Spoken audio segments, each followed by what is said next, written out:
로마 황제 트라이안이라고 하는 황제가 있습니다. 그 트라이안이라고 하는 황제가 유대의 유명한 율법학자였던 여호수아라고 하는 랍비를 만나게 됩니다. 그리고 이렇게 이야기를 했다고 그러죠. 랍비여, 내게 하나님을 보여주면 내가 하나님을 믿겠다. 그렇게 이야기를 했다고 그럽니다. 그러자 그 랍비가 대답하기를, 폐하는 하나님을 볼 수 없습니다. 폐하가 하나님을 보면 죽습니다. 왜냐하면 죄로 부패한 인간은 하나님을 볼 수 없기 때문입니다. 이렇게 대답을 했다고 그러지요. 그러자 황제는, 랍비여, 그런 말로 나를 설득시킬 수 없어. 나는 꼭 하나님을 봐야만 되겠소. 얘기를 했다고 그럽니다. 그런데 그때에 정오가 되어서 눈부신 태양이 내리쬐이고 있었습니다. 그러자 랍비는, 폐하, 저 태양을 바라보십시오. 얘기를 했다고 그러지요. 황제는 태양을 바라보았습니다. 그리고 눈이 부셔서 아무것도 보이지 않는다. 그렇게 대답을 했지요. 그때에 랍비가 이렇게 얘기를 했다고 그럽니다. 폐하, 사람은 피조물인 태양의 광채도 바라볼 수 없거늘 어찌 창조주 하나님의 영광을 바라볼 수 있겠습니까? 이렇게 이야기를 했다고 그럽니다. 이것이 인간의 모습이지요. 연약한 인간의 모습. 태양빛도 제대로 볼 수 없는 인간의 연약함의 모습. 그러나 취약된 모습들, 그 모습을 가지고 어찌 거룩하신 하나님을 배울 수 있겠습니까? 하나님을 보는 자는 누구든지 죽는다. 성경은 그렇게 말씀하고 있습니다. 그러나 하나님께서는 이 세상에서 우리가 하나님을 볼 수는 없지만 하나님을 만나고 하나님의 은혜를 체험하고 하나님의 은혜 가운데 살아갈 수 있도록 허락해 주셨던 것을 보게 됩니다. 그것은 하나님이 성막을 만들게 하신 것입니다. 하늘에 있는 하나님의 초소를 이 땅에 세우시고 이스라엘 백성들 가운데 성막을 짓게 하셨죠. 그리고 출애굽기 25장 22절의 말씀 가운데 보면 이렇게 말합니다. 거기서 내가 너와 만나고 속죄소 위 곧 증거궤 위에 있는 두 그룹 사이에서 내가 이스라엘 자손을 위하여 내게 명령할 모든 일을 내게 이르리라. 이렇게 말씀을 하였습니다. 그렇기 때문에 하나님의 거룩한 처소인 그 하늘의 처소, 그 처소를 하나님께서 이 세상, 특별히 이스라엘 백성들 사이에 세워주신 그 성막, 거기가 하나님을 만나고 하나님의 은혜를 체험할 수 있는 유일한 장소가 되었던 것을 보게 됩니다. 성막이 완공될 그때에 성경 말씀 가운데 보면 구름이 휘막에 덮이고 여호와의 영광이 성막에 충만하였더라 말씀해 주고 있습니다. 하나님의 임재의 현현입니다. 이 세상에 성막을 만들어 놓고 그것이 일반 성막과 똑같은 그런 모습을 보이지만 그러나 바로 거기에 하나님이 임재해 계신다고 하는 사실을 하나님께서 보여주신 것이지요. 그리고 낮에는 구름 기둥으로 밤에는 불 기둥으로 이스라엘 백성들을 인도해 주시는 놀라운 역사가 일어나게 되었죠. 이스라엘 백성들이 가나안 땅까지 들어가는 길에 항상 하나님께서는 이 성막을 통해서 이스라엘 백성들과 함께 하셨지요. 낮에는 구름 기둥으로 밤에는 불 기둥으로 이스라엘 백성들을 이끌어 주셨습니다. 하나님이 바로 거기에 계시며 이스라엘 백성들을 만나 주시고 축복해 주시는 놀라운 역사가 일어나게 되었죠. 그런데 이스라엘 백성들이 가나안 땅에 들어가게 되었을 때에 이제 이스라엘 백성들은 가나안 땅에 정착하는 광야에서 돌아다닐 필요가 없는 그런 모습들이 있게 되었습니다. 더 이상 이동하는 그런 성막, 그 성막이 필요 없게 되었지요. 하나님께서 솔로몬 때에 그래서 성전을 짓게 하십니다. 고정된 건축물로서의 하나님의 전, 그 전을 짓게 하셨고 솔로몬은 7년 동안 성전을 짓고 하나님께 봉헌하게 됩니다. 성전을 봉헌하게 될 때에 여호와의 영광이 여호와의 성전에 가득하였다. 그렇게 말씀해 주고 있습니다. 성막에 임재하셨던 하나님의 영광에 솔로몬이 지은 성전에도 하나님이 임재하시며 만나주시고 축복해 주시는 놀라운 역사가 임하게 되었음을 말씀해 주고 있지요. 예루살렘 솔로몬이 지은 그 성전에서 이스라엘 백성들은 하나님께 제사했습니다. 하나님께 나와 하나님을 만났습니다. 그리고 하나님의 음성을 들었습니다. 하나님의 축복 가운데 살게 되었습니다. 그런데 하나님의 놀라운 은혜와 하나님의 축복과 만나주심이 있음에도 불구하고 이스라엘 백성들은 하나님을 온전하게 섬기는 그런 모습들이 아니라 오히려 하나님을 멀리하고 우상을 숭배하는 이런 모습들이 나타나게 되었죠. 그때 하나님께서 진노하시며 이스라엘 백성들을 바벨론의 손에 넘겨주시게 되는 그런 모습들이 나타나게 되었습니다. 이스라엘 백성들은 그 모습 가운데서 바벨론의 그 나라가 완전하게 멸망을 당하게 되고 바벨론의 포로로 잡혀가 고통 가운데 살아갈 수밖에 없는 그런 모습들이 나타나게 되었지요. 그리고 하나님이 거하시던 그 성전에 하나님은 계시지 않음으로 인하여 하나님이 그 가운데 함께하지 않음으로 인하여 이 바벨론에 의해서 그 성전이 완전하게 파괴되는 이런 모습들이 나타나게 되었습니다. 정말로 안타까운 그런 모습들이죠. 볼 수 없는 하나님, 만날 수 없는 하나님, 죄악된 존재가 감히 하나님을 만날 수 없는 그런 존재인데도 불구하고 하나님께서 이 세상에 성막을 짓게 하시고 성전을 짓게 하시고 만나주시고 축복해 주시는 하나님의 역사가 있게 해주셨는데, 그런데도 불구하고 그 하나님을 온전하게 섬기지 않음으로 인하여 성전은 파괴되고 이스라엘 백성들은 뿔뿔이 흩어지게 되고 바벨론으로 포로로 끌려가 버리게 되는 이 안타까움의 모습이 나타나게 된 거죠. 그럼에도 불구하고 하나님께서는 이스라엘 백성들에게 은혜를 베풀어 주시지요. 예레미야 선지자를 통해서 이스라엘 백성들에게 예언을 하십니다. 너희들이 하나님께로 다시 그 죄를 회개하고 돌아오게 되면 70년이 다 차게 되면 70년 이후에는 다시 예루살렘으로 돌아오게 하겠다. 하나님께서 예레미야 선지자를 통해서 예언해 주시죠. 예레미야서 25장 11절부터 13절까지의 말씀을 보면 그 예언이 이렇게 되어 있습니다. 이 모든 땅이 폐허가 되어 놀랄 일이 될 것이며 이 민족들은 70년 동안 바벨론의 왕을 섬기리라. 여호와의 말씀이니라. 70년이 끝나면 내가 바벨론 왕과 그의 나라와 갈대아인의 땅을 그 죄악으로 말미암아 벌하여 영원히 폐허가 되게 하되 내가 그 땅을 향하여 선언한 바 곧 예레미야가 모든 민족을 향하여 예언하고 이 책에 기록한 나의 모든 말을 그 땅에 임하게 하리라. 이렇게 말씀하셨습니다. 그리고 예레미야서 29장 10절은 이렇게 말합니다. 바벨론에서 70년이 차면 내가 너희를 돌보고 나의 선한 말을 너희에게 성취하여 너희를 이곳으로 돌아오게 하리라. 이렇게 예언을 하셨죠. 그러면 이런 생각을 해봅니다. 바벨론에 이스라엘 백성들이 포로로 잡혀가서 70년 동안 얼마나 고통 가운데 지냈겠습니까? 이스라엘 백성들이 시편의 말씀 가운데 보면 하나님이 성전이 있었던 그 예루살렘을 바라보며 눈물 흘리며 기도하고 눈물 흘리며 그 성전을 바라보며 기도하는 그 모습이 이스라엘 백성들의 모습 가운데 있었던 것을 보게 됩니다. 그러면 70년이 다 차게 되었을 때에 이스라엘 백성들이 어떻게 바벨론에서 예루살렘으로 돌아올 수 있을까? 하나님은 어떤 방법으로 이스라엘 백성들을 돌려주실까? 이런 생각을 해봅니다. 우리의 생각 같으면 아마도 이런 생각을 하지 않겠습니까? 하나님은 전능하신 하나님입니다. 하나님은 능력의 하나님이십니다. 하나님은 예레미야를 통해서 분명히 돌아오게 하시겠다고 약속해 주셨습니다. 그렇다면 이스라엘 백성들을 완전하게 멸망하고 포로로 잡혀갔던 이 바벨론을 완전히 쑥대밭으로 만들어버리고 그리고 완전히 폐허가 되게 하고 망하게 하고 그리고 이스라엘 백성들로 하여금 당당하게 이렇게 돌아오게 하시는 하나님의 역사가 있지 않을까, 이런 생각을 해봅니다. 그것이 하나님의 능력이 아니겠습니까? 또 이스라엘 백성들도 그런 것들을 기대하지 않았겠습니까?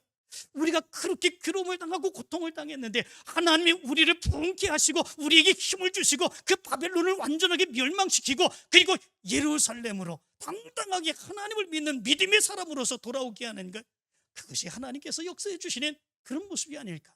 우린 그런 모습을 기대합니다. 그런데 성경 말씀 가운데 보면 하나님께서는 우리가 생각할 수 없는, 상상하고 계획할 수 없는 그런 방법으로 하나님의 역사를 이루어 가시는 그 역사가 있게 된 것을 보게 됩니다. 하나님의 생각은, 하나님의 방법은 우리와 전혀 다른 그런 모습들이 있게 된 것을 보게 됩니다. 우리가 이런 것을 기대하게 되면 그것으로 똑같이 기대하는 것이 아니라 하나님은 더 좋은 모습으로 우리에게 역사해 주시는, 우리가 생각할 수 없는 방법으로 역사해 주시는 하나님의 역사가 있음을 성경은 얘기해 주고 있는 것을 보게 됩니다. 이사야서 55장 8절과 9절은 그래서 이렇게 말합니다. 이는 내 생각이 너희의 생각과 다르며 내 길은 너희의 길과 다름이니라. 여호와의 말씀이니라. 이는 하늘이 땅보다 높음같이 내 길은 너희 길보다 높으며 내 생각은 너희 생각보다 높음이니라. 이렇게 말씀해 주고 있습니다. 우리가 생각하는 것보다 하나님은 더 심오한 생각과 계획을 가지고 하나님의 역사를 이루어 가신다고 하는 사실을 여기에서 얘기해 주고 있죠. 그렇다면 이스라엘 백성들은 어떻게 바벨론 그 포로에서, 노예되었던 그 포로, 그렇게 힘들고 어렵게 살았던 그 포로에서 어떻게 돌아올 수 있었을까? 그리고 하나님의 무너진 그 성전은 어떻게 재건되는 그런 역사가 나타날 수 있었을까? 하나님께서는 고대 근동 지명에 새로운 패권자로 등장한 피르시아의 왕 고레스를 들어써 주시는 그런 역사가 나타납니다. 그 고레스를 들어쓰셔서 바벨론을 완전히 멸망하게 만드셨습니다. 그리고 하나님은 그 고레스 왕의 마음을 움직여 주셔서 하나님이 약속해 주신 하나님의 약속을 이루어가게 하시는 놀라운 역사가 있게 되었던 것을 보게 됩니다. 1절의 말씀 가운데 보면 이렇게 말합니다. 바사왕 고레스 원년에 여호와께서 예레미야의 입을 통하여 하신 말씀을 이루게 하시려고 바사왕 고레스의 마음을 감동시키시매, 이렇게 말씀해 주고 있습니다. 이스라엘 백성들을 바벨론에서 돌아오게 하시는데 하나님께서 고레스를 이용하셨다, 이방의 왕을 이용하셨다라고 하는 거죠. 그것도 어떻게 이용을 하셨는가? 이 고레스 왕이, 페르시의 왕이 바벨론을 완전하게 무너뜨리게 하시고 고레스 왕의 마음을 감동케 하시는 하나님의 역사가 있었다 말씀해 주고 있죠. 여기에 감동시키심에라고 하는 말은 우르라고 하는 말입니다. 이 말은 깨다, 일으키다, 각성하다라고 하는 의미를 가지고 있습니다.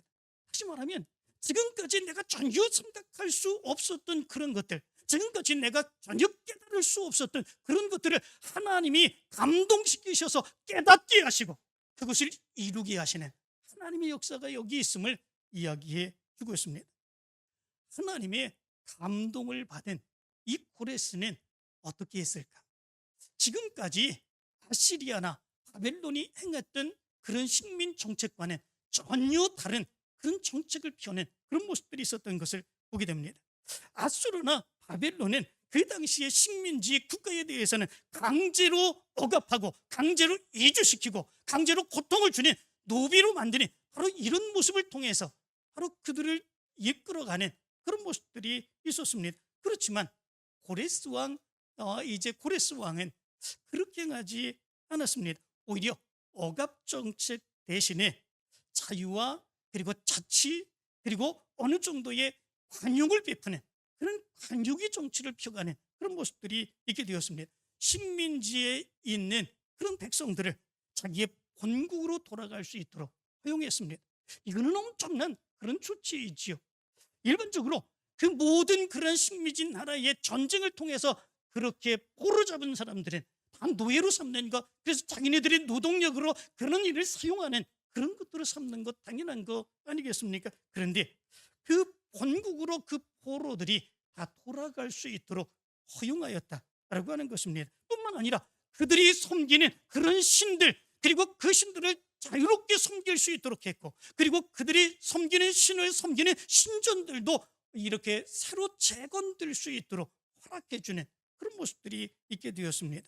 정치적으로는 식민지 국가의 그 왕족들이나 귀족들로 하여금 그 나라의 지배자로 삼아서 자치를 행할 수 있도록 이렇게 허락해 주었습니다. 바로 그 모습 안에서 이스라엘 백성들이 포로에서 돌아오게 되는 이런 역사가 일어나게 됩니다. 이스라엘 백성들이 힘이 아닙니다. 이스라엘 백성들이 능력이 아닙니다. 그들이 전쟁을 해가서 해방을 해서 그들의 고향으로 돌아온 것이 아닙니다. 하나님이 생각할 수 없는 놀라운 방법으로 이 페르시아의 왕 고레스의 마음을 움직여서 이스라엘 백성들을 돌려보내게 하시는 이런 역사가 일어나게 된 거지요. 1차, 2차, 3차. 이스라엘 백성들이 바벨론에서 그들의 고향 예루살렘으로 돌아오게 되는 이런 역사가 일어나게 되었습니다. 그리고 하나님께서는 이 고레스를 통해서 예루살렘으로 이스라엘 백성들로 하여금 귀환하게 한 것만이 아니라 예루살렘의 성전도 다시 재건하게 하는 하나님의 역사를 부어주었던 것을 보게 됩니다. 오늘 성경 2절과 3절을 보면 그것에 대해서 이렇게 말씀합니다. 바사왕 고레스는 말하노니 하늘의 하나님 여호와께서 세상 모든 나라를 내게 주셨고 나에게 명령하사 유다 예루살렘의 성전을 건축하라 하셨나니 이스라엘의 하나님은 참 신이시다.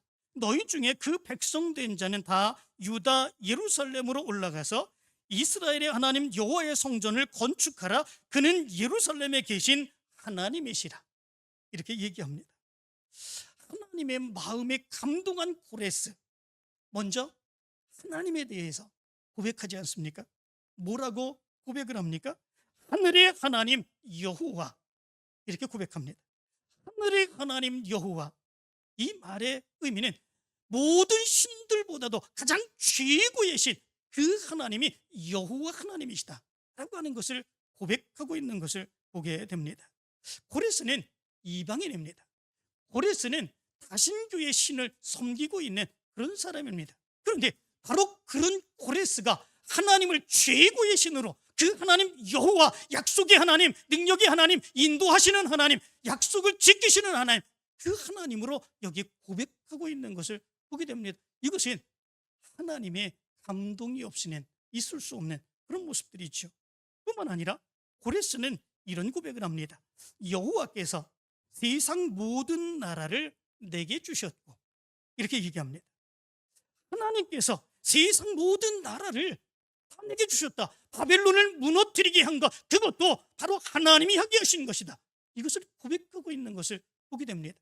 이런 고백을 행한다고 하는 거 대단한 거 아니겠습니까? 그것도 하나님을 믿지 않았던 이 고레스의 입술을 통해서 이런 고백이 나온다고 하는 거 대단한 그런 모습들이 있는 것을 보게 됩니다. 그 당시에 대부분의 나라의 왕들은 다른 나라들을 다 정복하면 자기를 치적을 자랑하기 위해서 기념비를 세워놓고 자기를 자랑하는 그런 모습들이 있었습니다. 자기가 이런 힘을 가지고 이 나라를 무너뜨렸다, 비석을 세워놓는 그런 모습들이 있었죠. 사울도 그렇지 않았습니까? 사울도 아말렉과의 전쟁 가운데서 바로 이 아말렉을 무너뜨리고 나서 자기를 위하여 기념비를 세우는 그런 모습들이 있었습니다. 무엇 때문에 그렇습니까? 자기를 자랑하고자 하는 그런 모습들이 있게 된 것이지요.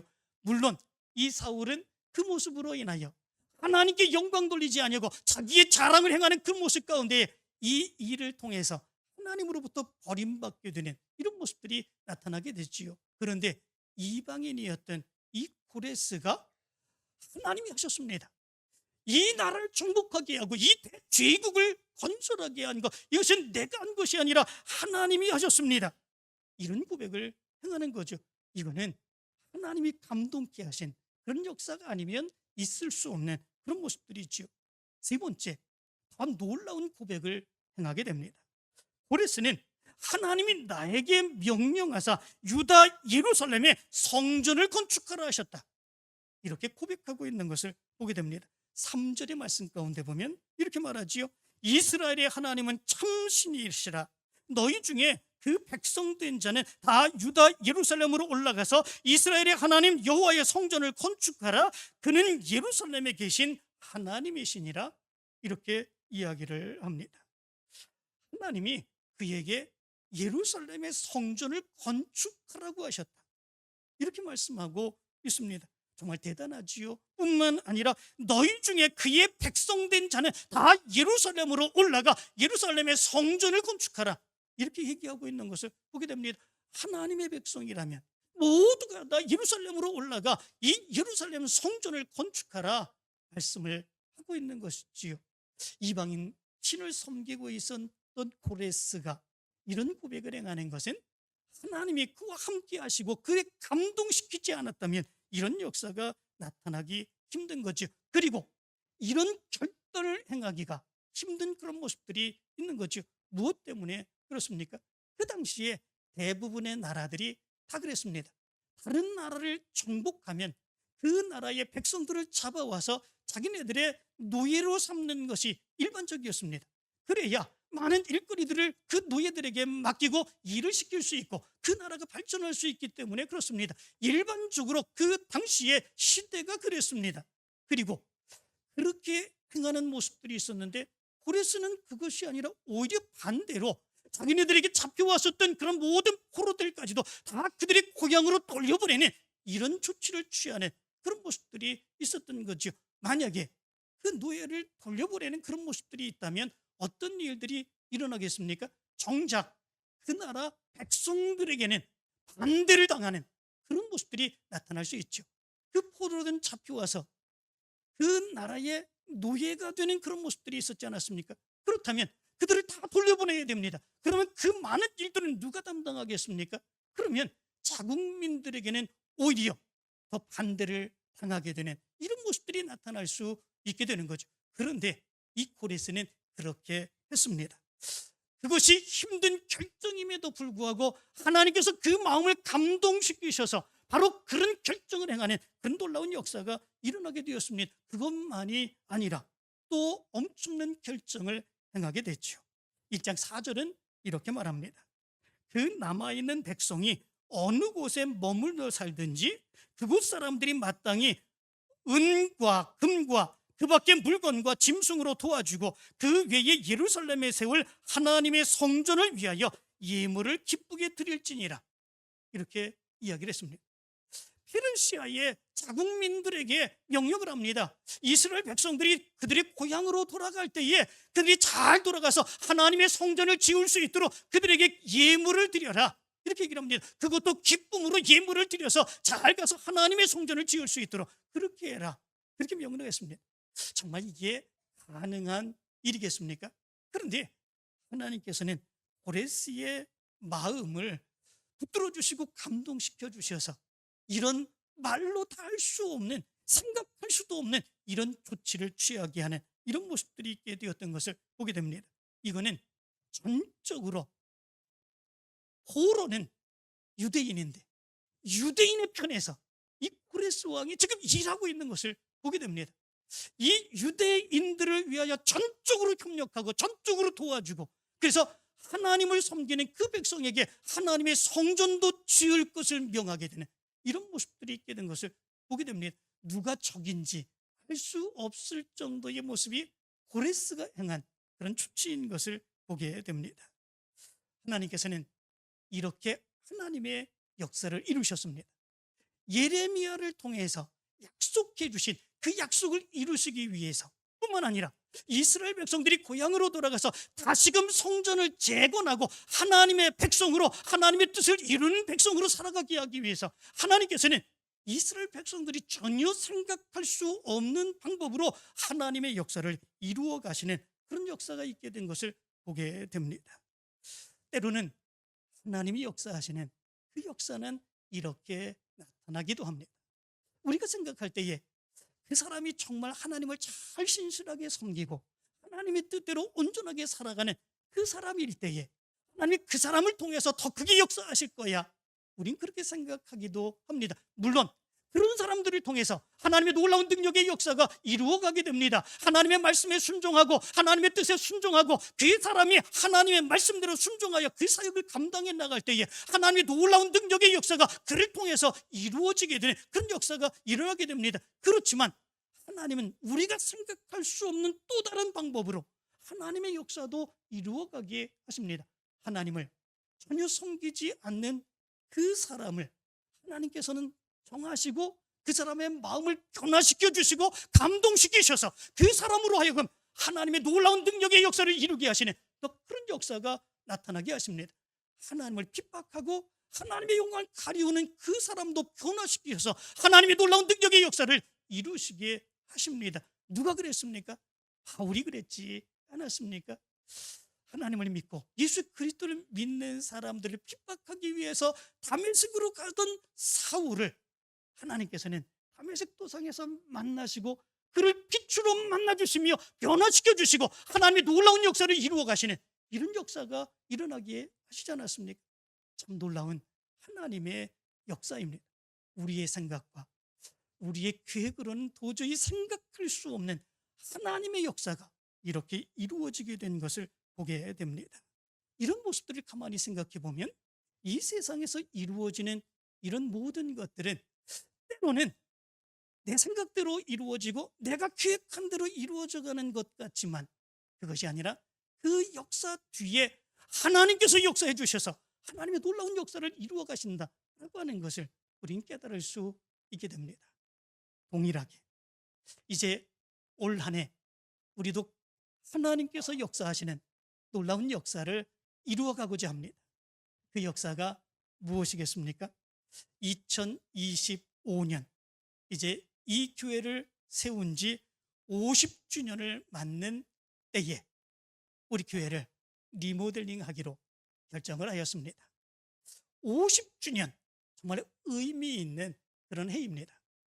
구약 성경의 말씀 가운데 보면 안식년은 7년입니다. 안식년이 7번 지난 뒤 그 다음 해 50년째가 되는 해가 희년의 해입니다. 그 희년의 해는 원래 하나님께서 주셨던 바로 그때의 모습으로 돌아가는 해가 바로 희년의 해입니다. 땅을 팔았던 사람들은 그 땅을 돌려받게 됩니다. 돈이 없어서 자기가 자기의 몸을 팔아서 노예가 되었던 그런 사람들 희년해가 되면 모두 다 풀려나서 노예가 아닌 해방 민족이 되는 그런 사람이 되는 이런 역사가 일어나게 됩니다. 희년의 해는 모든 것이 다 새롭게 돌아오게 되는 그런 해입니다. 축복의 해입니다. 하나님의 영광이 드러나는 그런 해입니다. 이 희년의 해를 맞이하여서 이제 우리 교회도 이 교회를 낡은 교회를 리모델링하기로 그렇게 결정하고 지금 준비하고 있습니다. 이 과정 가운데 하나님이 고레스의 마음을 감동시키셔서 역사하신 것처럼 하나님의 역사가 일어날 줄 믿습니다.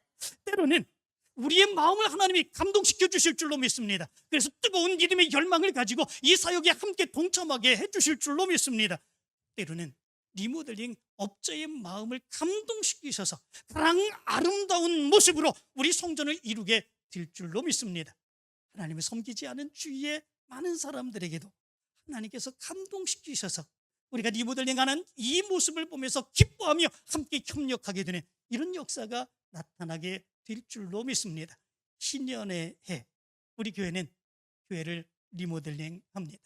그래서 우리 교회의 올해의 표어를 뭐라고 정했습니까? 성전을 재건하라. 이런 표어를 정했습니다. 어떻게 이 성전을 우리가 재건하며 협력하게 해야 될까? 하나님의 감동을 받은 자는 일어나라. 어떤 어려움도 능히 이기라. 이 모습을 가지고 성전 리모델링 하기를 원합니다. 그런데 성전만 리모델링하면 끝나는 것이 아니라 우리의 믿음도 회복되어야 됩니다.